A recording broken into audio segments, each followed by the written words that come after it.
In your Basic Copy tab, to the left here, you'll find the Reduce Enlarge column. And here you've got a few presets. If you go to More, you can also use your plus and minus here to select a particular percentage.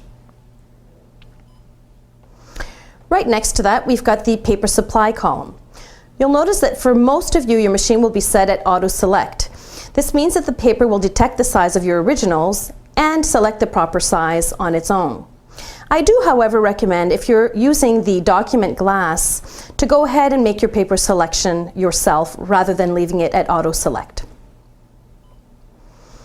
And right next to the Paper Supply column, we'll find the two-sided copying column.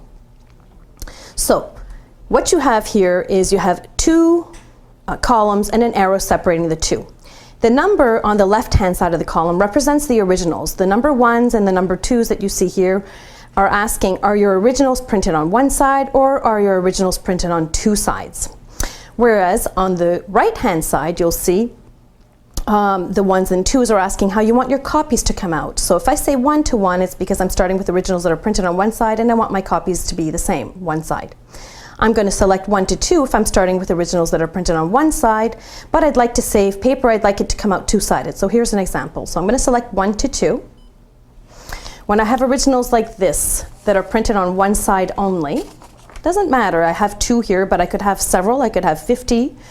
It's not about the quantity of pages, it's about the sides printed. So they're printed on one side only, and I want my copies to come out printed on two sides. So I'm going to say, select 1 to 2, and press Start. So this is what I'll end up with.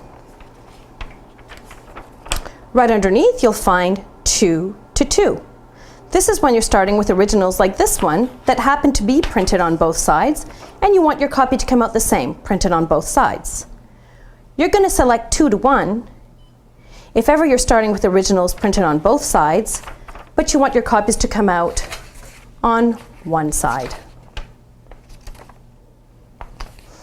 Right underneath here, you've got the option to select Rotate Side 2. So if I give you the example, if I select 1 to 2 and I say Rotate Side 2, I would be starting with originals printed on one side only, but I like my copies to come out two-sided, but this time what will happen is the machine will actually invert. So rather than turning like a book, you're going to turn like a calendar, and you're going to end up with a two-sided this way.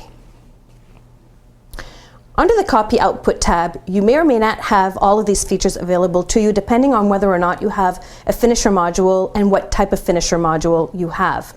In this particular finisher, we have the option to staple, to crease, to fold and staple booklets, and if we go to More, you'll find other options as well.